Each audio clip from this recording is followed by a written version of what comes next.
Hello there, mga kagandang buhay. Kumusta po kayo? May sasagutin po ako ngayong concern ng isang sender natin. From Rino Asarcon, sabi niya, kapag variety store po at kahit sa bigasan, ano po pipiliin nyo na type of tax kapag nag-apply sa BIR? Sana mapansin po at mabigyan natin ng kasagutan.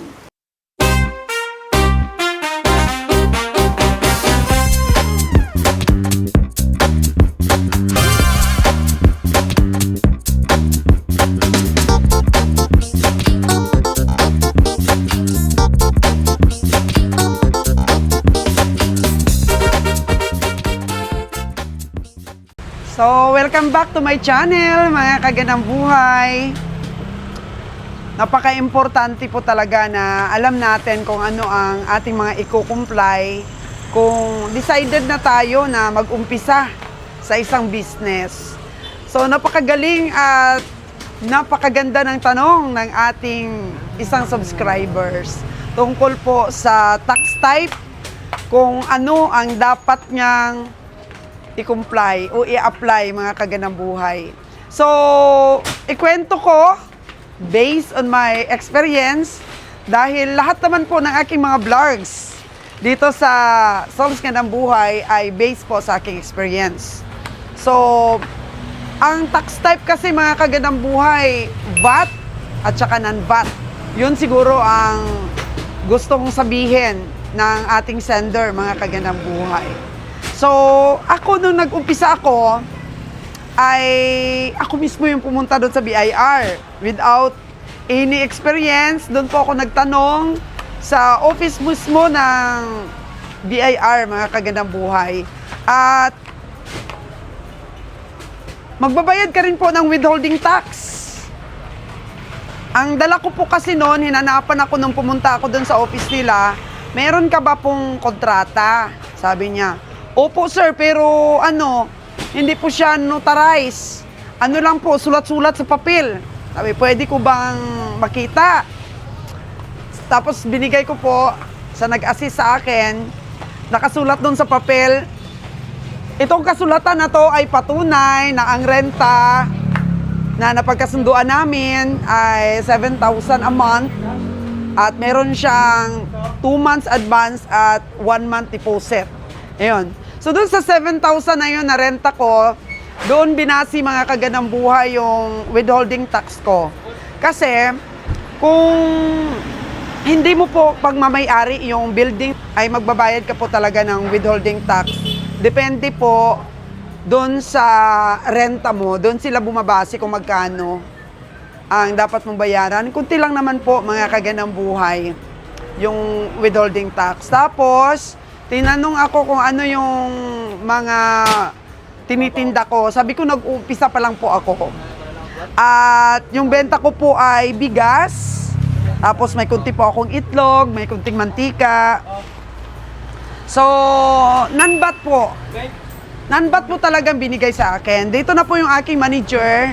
Alika dito.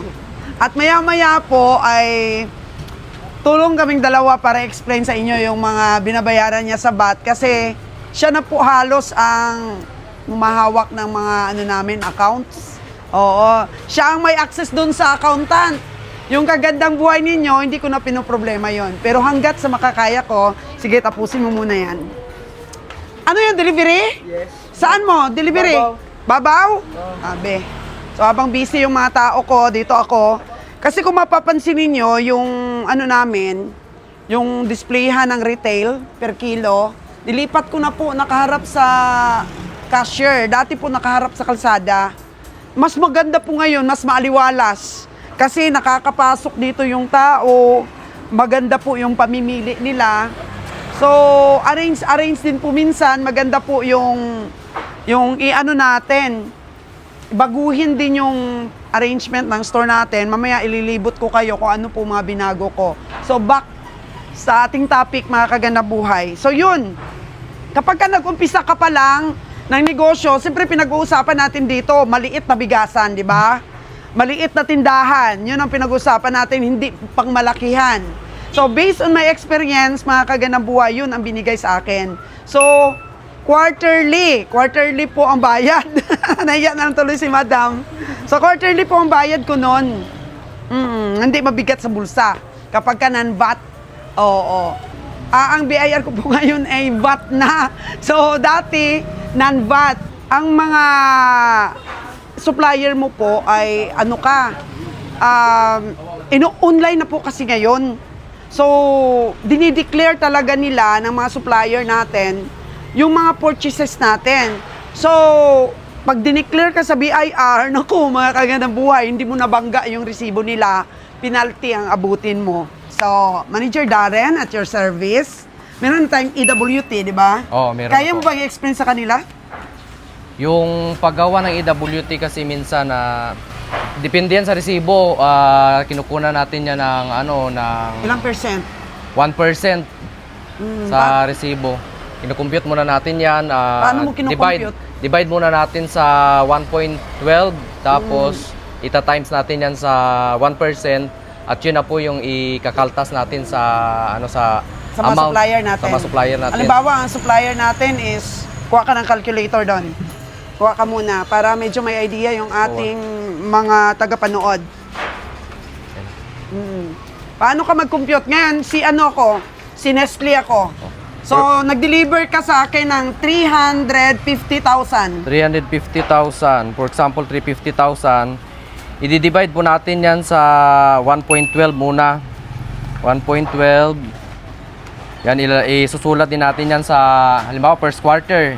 Ilalagay natin sa first quarter, may second quarter, at saka may third quarter. Doon po natin isusulat yon. Tapos, may may total doon sa dulo. Ita-times po natin yung 1%. So sa 350,000, may 3,125 po tayong ikakaltas sa ahinti. So, Sa, EWT, ano nga ang niyan? Yung meaning? Expanded withholding tax. Oh, expanded withholding tax. Yun. So, lahat ng ating mga nagde-deliver sa atin, kinukunan talaga natin ng EWT. Pangbangga. Para Pangbangga sa magamit sales natin natin. At saka, kada anong pizza nagbabayad tayo ng EWT? Every month. Every month talaga, no? Every month talaga yun, bayaran natin. Para yung nagde-deliver din sa atin, mabawasan din ng ng Binabawas din nila yun. Oo, parang ganun lang rin. Binabawas nila yung kinaltas natin sa kanila. Kahit sa bigas, may EWT na rin. Meron na rin. Kaltas na rin tayo sa bigas para at least kikita yung Pilipinas, mas lalong aasinso, mas maraming kukurakutin. Hindi naman, nakakagandang buhay. Nakiuso lang kami ni Manager. So ano pa yung mga napansin mo sa BIR natin? Kailangan pag-comply mo ng mga resibo, intact, wala kang makalimutan. Dapat isi-send talaga lahat sa bookkeeper Contact natin. niya. Lahat ng mga deliveries, isi-send natin doon sa para Walang ligtas talaga. Oo. Kasi sa BAT kasi, ano naman yung advantage sa atin ng BAT? Kasi ganito, dito sa Boracay, lahat ng mga resort na bumibili, nagdi-declare din sila yan ng expenses nila or purchases nila. So kung VAT yung ating resibo, naaano nila yan? Ginagamit nila. Nagagamit nila. Pero kung non-VAT, hindi nila nagagamit, no? Oo. Dapat BAT talaga yung resibo Yung na VAT talaga yung i-issue. resibo ng kung saan sila bumili ng kanilang mga bigas, mga kailanganin nila. Pag VAT yan, nagagamit nila para sa pinipresente nila na expenses nila sa purchases. So, ang advantage sa atin nun, sa atin bumibili. Kung kalaban natin ay non-VAT, tayo VAT, sa atin atin pa rin pupunta yung bumibili. customer, oo. Kasi nadideclare nila sa purchases nila yung resibo natin. Pero, pag VAT ka naman, at hindi tama yung binabayad mo, abay, mapipinalty din tayo. Okay, thank you, Manager. Thank you, kasi maraming trabaho si Manager. Dumadami na yung ating mga ayun. Reserve! Itong dinurado. So, ang bigas kasi nga yung mga lokal, mga kaganabuhay, pataas ang presyo. Kasi nga, di ba, wala tayong importation ngayon. So, Based on my experience, paano ba kami naging VAT? Ayan. Nung non-VAT kami, mga kaganang buhay, kunti pa lang yung aming sales. Oo, kunti pa lang. Pero, yun nga, sabi ko, dito naman tayo para di tayo makadistorbo, no? Dito tayo banda. Magkano ba yung yung minimum na dapat mong benta para non-VAT ka lang? Sabi po ng accountant ko, nagtanong ako sa kanya, 3 million. Dapat yung mo, yung binebenta mo mga kaganang buhay sa isang taon ay 3 million. So, kung i-divide natin yung 3 million na yan sa isang taon, which is 365 days, nagre-range lang siya ng 8,000 pesos. Yan po. Yan talaga, sabi ng aking accountant. So, kung 8,000 pesos yung benta mo, pwede kang non-VAT. Pag nakita nilang medyo malaki ka na mag-purchase, need ka na talaga mag-comply ng EWT, Expanded Withholding Tax. So, kumukuha talaga tayo ng 1%, sabi ni Manager Darren, mga kaganabuhay. So, pinag-uusapan natin dito is maliit na bigasan, di ba? Maliit na store. So, para po sa ating sender, balik tayo. Para po sa ating sender, ano na muna yung type na applyan mo? Non-VAT. Tsaka kung may, kung kaya mo naman na ikaw lang ang maglakad sa BIR, madali lang yun, mga kagandang buhay. Madali lang maglakad, tapos mag-attend ka ng seminar para ma-inform ka, alam mo, tuturuan ka talaga nila kung ano ang dapat mong gawin, paano ka mag-compute, at ano yung mga deadline date. Tapos kung may pambayad ka naman, ayaw mo ng sakit sa ulo, ay kumuha ka ng iyong bookkeeper po. Kasi ang trabaho naman ng bookkeeper, tinuturuan ka nila kung paano maging updated yung libro mo sa sales. Oo. Dapat po yan tandaan ng mga baguhan na negosyante na meron kasing libro na binibigay, yung BIR.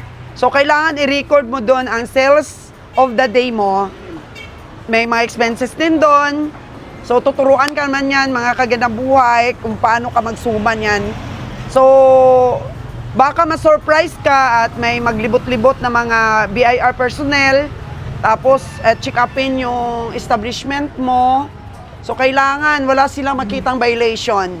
Naka-display po yung this establishment must issue receipt invoice. Ayan po. Tapos, naka-display po yung COR mo. 0605. Naka-display lahat yan. Hindi pwedeng hindi naka-display yan. Mga kagandang buhay, mapipinalty ka.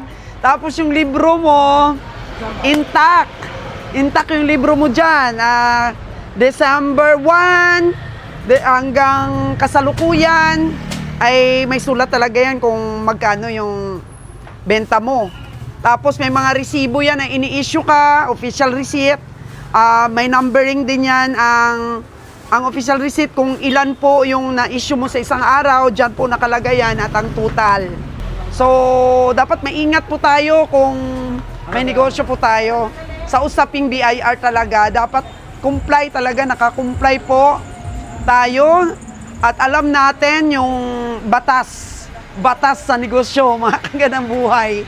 So, walang masilip si BIR kung intact yung libro natin, ang mga resibo natin ay lahat yan lahat yan ay may carbon, mga kagandang. Kasi minsan, pag busy, nilipad ng hangin yung carbon mo, basta ka na lang nagresibo ng ganon, naku, hindi nakakarbon yung resibo mo, patay ka dyan, mga kagandang buhay. Penalty po yan. Ano sa'yo, sir? Bigas? 5 kilos? Ano ba sa'yo? Milagrosa o Dinrado? Ito, 225. 5 kilo po. Dalawa nito. Magkano na ba yung milagrusa natin ngayon? Wait lang. Mali yata ako. 235 pala po. Pasensya na, sir. Dalawa? Mali ako, sir eh. Lugi sana ako ng 10 piso. So, nasama pa si sir sa ating vlogs, mga kaganang buhay. Thank you for buying. So, babayad na siya. Magkano? Okay, nito lang po kasimple. 235, oh. Ayan. Nito lang po kasimple yung negosyo. Kada balot may tubo. Pero kada balot may BIR. Nagbabayad ng tax. Di ba? Hindi tayo ligtas eh. Nakadeclare to eh. Kung umasenso yung negosyo mo, eh, kailangan mo na talagang mag-VAT.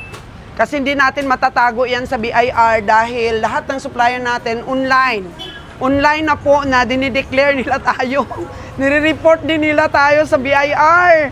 Oo, online na yan. Kaya, pag 179 na ating BIR, tin, pag ano niyan, pag ano nila type ng BIR sa tin natin, so lalabas doon, Soltida Store. Tapos yung mga purchases natin na dineclare ng mga supplier natin, lalabas din po yung mga dineclare natin. Dapat bangga talaga yan. Kagandang buhay, bangga talaga dapat. Para po sa matiwasay na negosyo, kailangan po talaga clear, crystal clear ang ating mga transaksyones. So, nabangga natin lahat, makakatulog tayo ng mahimbing, wala tayong tinatago.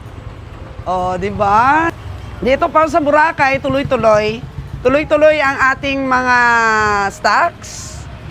Para sa matiwasay na December natin, makabigay tayo ng mga 13-month pay sa ating mga tao. Yeah! O, meron tayong milagrusa dito. Tingnan natin sila. Klaro ba? Mga kagandang buhay ang aking tip? Sana klaro, no? Yung tip natin. Klaro ba? Pagpasensyaan nyo na si kagandang buhay ninyo, ha? Yun lang po ang maabot ng aking makakaya na ma-explain sa inyo dahil hindi naman ako ngayon humahawak talaga. Yung manager talaga niyan ang laging kausap ng ating bookkeeper. Oo. Lahat niya na sakit ang ulo, si Manager Darren po yung sumasagot. Tapos kapag hindi niya nasagot, yun na ipapasa po sa akin. Yun po kagandahan na meron po tayong mga inaasahan ng tao sa negosyo natin. Oo.